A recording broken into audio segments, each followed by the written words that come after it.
Ladies and gentlemen, record geeks, retired plate spinners, and millennials who want to impress their parents with their record collections. Welcome to the Rhino Podcast, brought to you by Rhino Records. Get ready for new releases, deep tracks, and conversations with your favorite artists and bands, and balloons for the kiddies. And now, your hosts with the most, Rich Mahan and Dennis the Menace.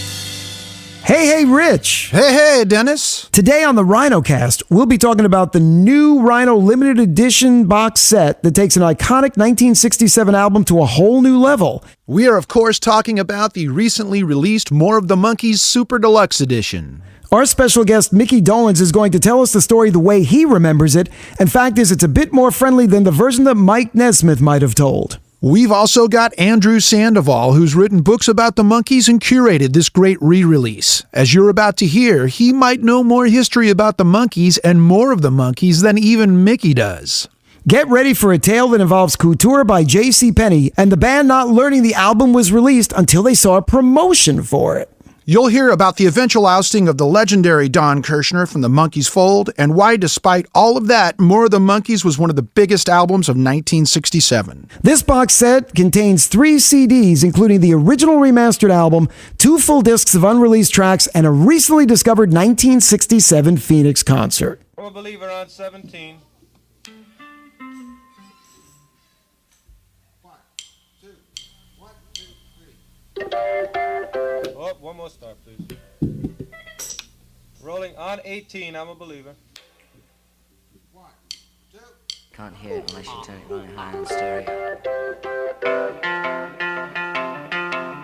I thought love was only true in fairy tales, and for someone else, but not for me. Our love was out to get me. That's the way it seemed. Disappointment haunted all my dreams.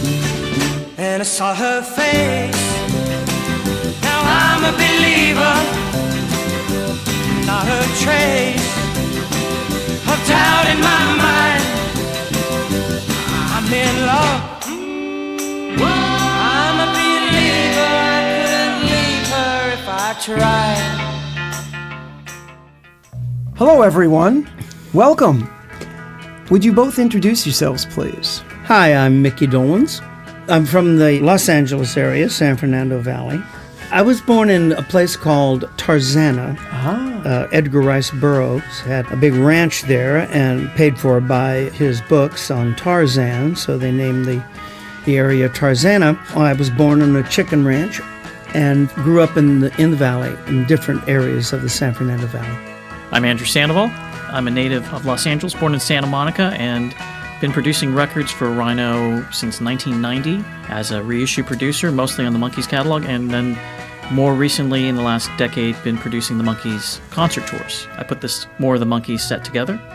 Do you remember, Micky, the day, the time, and the moment you got the call after you did the audition? Not the call. I remember it happening. I don't recall the call. It would have just have been my agent saying, "Oh, you got the pilot." It frankly did not mean that much, funnily enough. I'd already had a series as a kid, and I'd been up for 3 or 4 pilots that year, music pilots, as a matter of fact. I remember quite a bit about the audition process because it was so unusual for a television show. It went on, it was extensive. You had to be able to sing and you had to be able to play an instrument, which was unusual, obviously, for a television pilot. And it was heavily weighted towards spontaneity and improvisation, which I really wasn't that good at. At the time, I was used to a script and having scripted lines and stuff. But I do remember that I thought, this is really weird. This is good. This is different. The Monkees was a television show about a group that wanted to be the Beatles. That's what the show is about. And we never made it. On the television show, we were never successful. It was the struggle for success that endeared it to generations, millions of people. On the Monkees television show, we never got a job. We were never successful. It was one of the key elements of the Bible, they call it in television, that I think the producers and the writers made very, very smart decision about that this was going to be about a band that wants to be famous and is trying to be the Beatles. We had a poster of the Beatles in the set, and we'd throw darts at it. But we never were successful, which does beg the question of how we could afford a Malibu beach house and never got any work. Don Kirshner saw this as an opportunity not just for a TV show and not just to exploit the songs that he published, but that this was going to be his Beatles. Like Mike Nesmith always says, it's Pinocchio became a real little boy. The way I look at it, there were two groups. There was the television show group living in the little fictitious beach house. Me as the wacky drummer, Davey as the heartthrob, Mike as the Will Rogers character, Peter as the Hunts Hall, Harpo Marx character. And this was all part of their plan. I remember this, that they had this in mind in the casting of the show. But again, they clearly had the intention for us to go out and sing and play, or they would not have made it a prerequisite that you had to be able to sing and play to get even through the auditions. I'll give you a good example. When they built the Monkey Mobile, Dean Jeffries designed and built the Monkey Mobile, very early days after they sold the pilot. In the very early days of filming the television series, they said, the Monkey Mobile is done, it's coming. And so we all took a break, at lunch, and we went out on Sunset and Gower, and we hear this massive, loud noise coming down the street with the headers open, and it was the Monkey Mobile. And it was towing behind it a little, it reminded me of a huge doghouse kind of thing. It was like this little shed on a trailer behind the car. And they come up the street, and we're like, oh my God, the Monkey Mobile. Oh, it's so cool. And we'd seen it in development, and we'd looked at it and stuff, but it was so cool. And then one of us must have said, well, what's that on the back? And the producers, or the guy that built the car, Dean, he pulled a lever and he turned a crank or did something, and the sides of this shed fall down on the ground, and the roof comes off and expands, and it turns into a platform. And they said, this is going to be the stage where you play on in supermarket parking lots to promote the show. But where did Don Kirshner come into the picture? He was the head of Screen Gems Publishing Music. Now, Screen Gems, the overall parent company, was Screen Gems Television, a subsidiary of Columbia Pictures. And just not so coincidentally, probably, Screen Gems Publishing was the Brill Building. It was the organization that, through Donnie Kirshner and others before him, had created this magnificent monster of a publishing company. I mean, they had bought this publishing company from Don Kirshner because it was originally called Al Don Music, and they had purchased it a couple of years before the Monkees. And he had built up this stable with Goffin and King and Man and Whale and Jeff Barry and so on.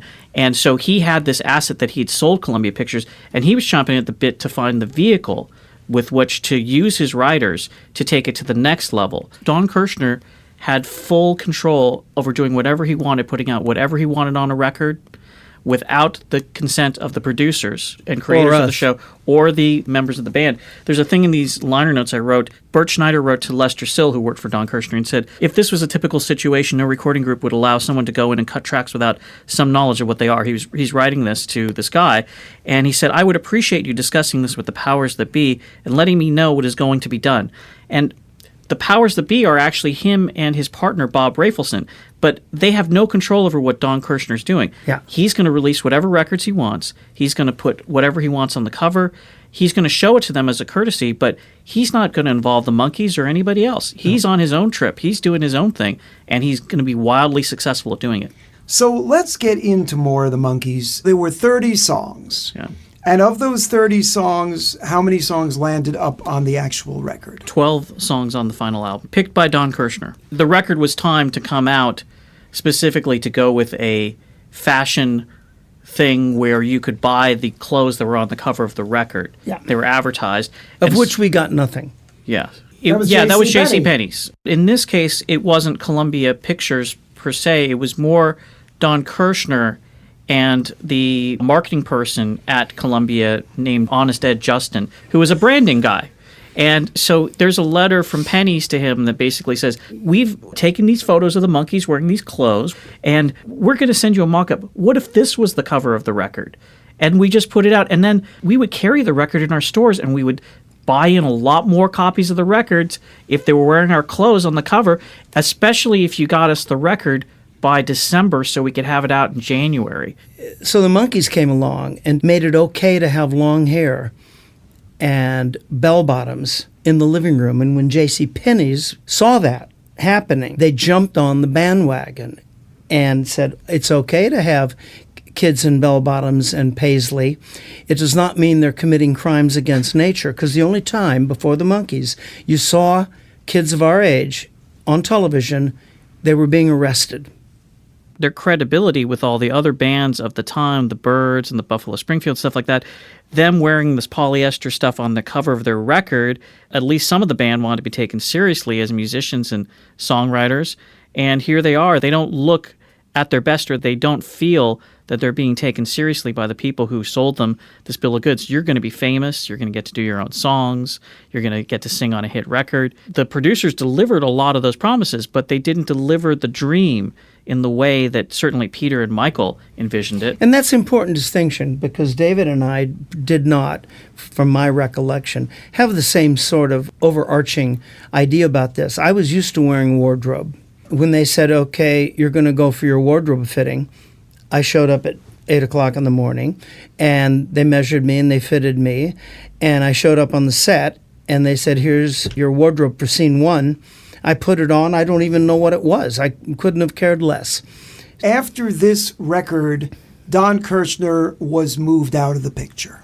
He sort of self-sabotaged himself because he exerted his total control over the situation by releasing a record that was not sanctioned by A, the Monkees, and B, the creators of the show. So he felt that he was unstoppable because of the success he had had, but he found out that he was stoppable because the Monkees had created a song of their own, The Girl I Knew Somewhere. They wanted just on the B-side of the record. Didn't seem like a lot to ask. And he said, absolutely not. This goes against my authority. I'm going to put out this record without anybody's permission. And he did. And he found that Bert Schneider's father was in enough control to get rid of him. That was Little Bit Me, Little Bit You. I say, girl, you know that it's true. It's a little bit me, and it's a little bit you, too. Everybody else would have a different point of view, probably. Right. But from my point of view, I have no problem with any of those hit songs, including Little Bit Me, Little Bit You. I sing it in my show every night. Clarksville, Believer, all those huge first hits, I have never had a problem with. Mike mainly just wanted to be included in some of the decision-making processes. Like, just let us approve the album cover or the liner notes. We had nothing. The list of the songs, which ones were picked, the order, absolutely nothing. And I can understand how Mike especially would have been very, very frustrated with that. So many of these songs are incredible and were released Later on. Later on other albums. They were recording 24/7, essentially, because they wanted 2 new songs in every episode, if they could. And these albums were selling so hot that they wanted to release the next album before this one was even finished printing. So, well, I knew what was on the original album, of course, but these all were not necessarily recorded just to be on this album. This was a library of stuff that they were planning to release over years. Right. It's stuff you recorded between late June of 66 and November of 66. So Donnie Kirshner would have known, obviously, that you're only going to do 12 on an album. So this was recording for the future, too. Well, there's a really interesting track on here. That's the last track on disc 2, which is you guys in the studio, all 4 of you in the studio together doing a vocal session for Mary Mary, which you're the lead vocalist of, but Michael's producing it because it's his song, and Don Kirshner is there, and it was done for the benefit of Look magazine because they were doing a feature on you guys, and it was showing how the Monkees work on their music together. And so they left the tapes running, and so basically you guys are just riffing and cracking each other up and telling stories. And Michael says, "Oh, it's whispering Micky Dolenz," and then Davey says, "Yeah, but with a million seller, because you had a million selling record at that point." And there's a little bit of Peter on there and talking about how to do the vocal parts. It's really interesting to hear you guys, but it was always said by Boyce and Hart, we can't have the four Monkees in together in the studio because it's not productive. It just... No, it wasn't. It was crazy. Okay, hold it. Instead of singing in unison with yourself again, Micky, sing up high with Peter and everybody, because I think we got enough of the lead voice on it. Say, that sounds like a good idea. Sing. But these words are all different. Sitting there writing notes. Oh God, Davey Micky is sitting up there singing, and he's moving his left foot, he's moving his right foot. This can make a great story. Oh boy, people love this. Davey is wearing brown pants and a blue shirt with buttons up front. It looks very sexy. And Micky doesn't have any nose and a big chin. And Mike doesn't have any chin and a big nose. And Peter's just generally screwed. But Davey's cute and sexy. Keep writing that in. Don't forget that. Got to keep up the image, right? The old image. Headlines. Look. Davey is cute and sexy. We ready? Here we go. The last track on this box set is you singing lead on I Got a Woman live in Arizona from January of '67. I got a woman way over town. She's good to me. All right. I got a woman way over town. She's good to me. She my baby. Oh, yes, indeed. I know that I'm the kind of girl she needs. I got a woman way over town. She's good to me.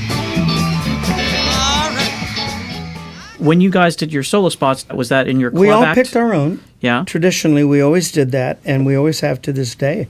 It was basically stuff from your roots.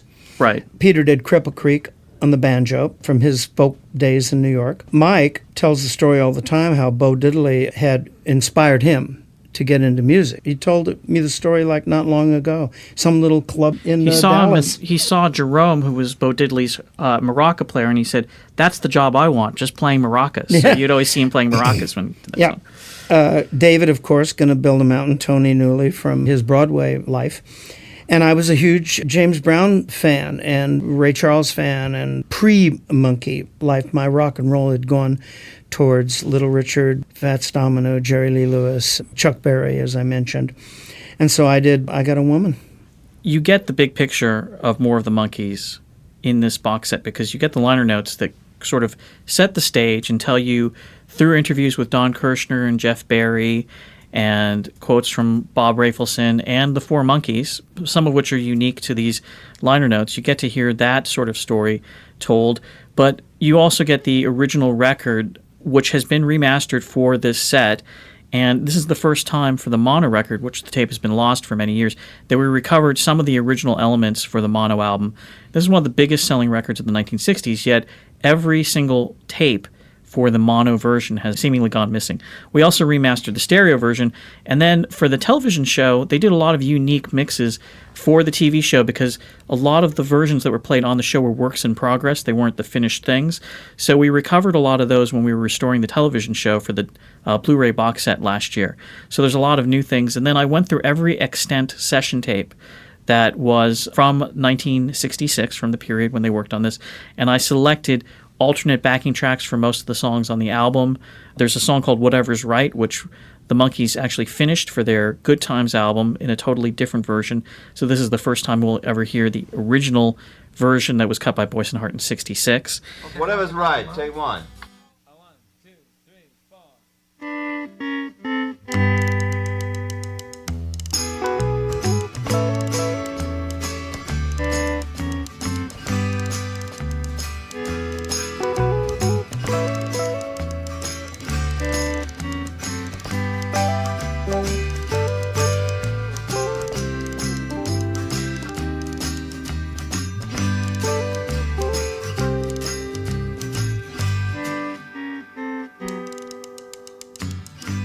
And then I remixed a lot of songs by resyncing elements of the original session tape with the overdub tape. So using new technology to sync the two things up so we could get really nice multi-track stereo for the first time on a lot of things. And the single, there's a vinyl 45 in this, has the first ever resynced remix of I'm a Believer, and then the vocals only of I'm Not Your Stepping Stone, just the vocal tracks. So you can hear what a great vocalist Micky Dolenz is. I'm not your stepping stone. I'm not your stepping stone. You're trying to make your mark in society. You're using all the tricks that you used on me. You're reading all them high-fashion magazines. The clothes you're wearing, girl, are causing public scenes. I said, We also recovered the first ever known live recording of the Monkees, which is from January 1967, recorded in Arizona for their television show, their closing episode of their first season called The Monkees on Tour. They recorded this entire concert, but they didn't record most of the vocals because they were assuming that they were going to loop in the vocals like they would on a TV show. But they did record quite a few of Michael's vocals, and they recorded the solo spots, the vocals for those. So again, using the multi-track and extracting as much as I could out of it, we have released every single song that had at least an audible vocal. And they are very unusual for the time, the Monkees, because they always change their set list, and they do songs on this that they never did on any other show. The second half of a Mark Nesmith doubleheader now, as we play another song that's called Papa G's Blues.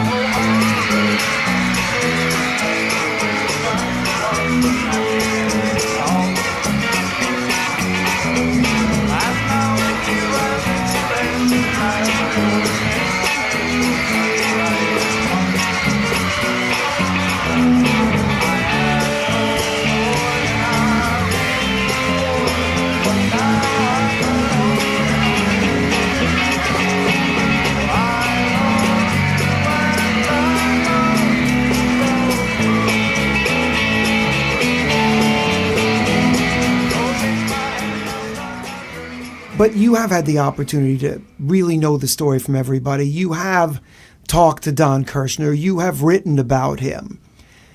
Is he really a Morris Levy? Is he a Svengali? Is he an evil man? Or was he just a good businessman in the days of the Brill Building, in the days of Alan Freed, in the days of when radio was radio and a hit was all? I think Don Kirshner's misunderstood. I think that he is a good businessman, and he certainly had a good ear for music. I wouldn't have selected these 12 songs for this album. I don't agree with him. I think some of the other songs that you hear on this box set are much better, like Words or I'll Be Back Upon My Feet or Valerie. But that being said, I think he treated the Monkees fairly in the sense that he didn't give them control over the recordings, but he paid them fairly. And he treated them like they were recording artists, but recording artists in the old school fashion that they recorded what a producer or director told them to record, and that's all they did.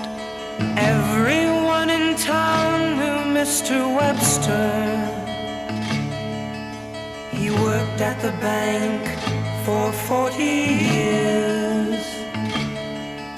And each week Mr. Frisbee made his check out for $68 clear. And through the years he thwarted 27 robberies, and each time Frisbee promised him a raise. They gave a retirement party for Mr. Webster, and everyone from the bank was there. They had a cake and flowers ordered special, and Frisbee had a speech prepared, and a little box that held a watch with this inscription: to Mr. Webster with regards.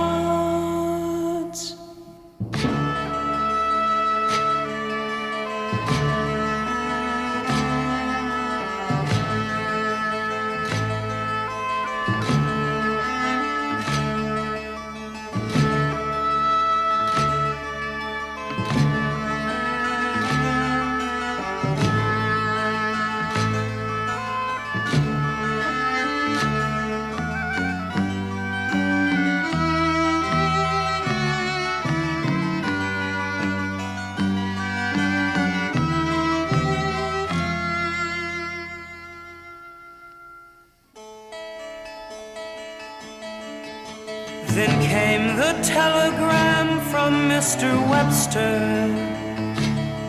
Said, sorry, stop, cannot attend. I've flown away and taken all your money. Wish you were here to help me spend.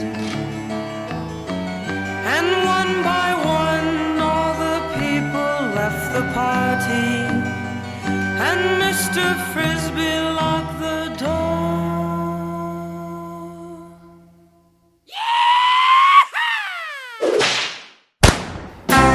Howdy, buckaroos. Circle the wagons and sound the alarm. It's time for the Rhino Roundup. Hi there, it's Lauren G. And John Hughes from Rhino, and here is your Rhino Roundup. Right now in stores, we've got Ramones' Rocket to Russia 40th Anniversary Deluxe Edition.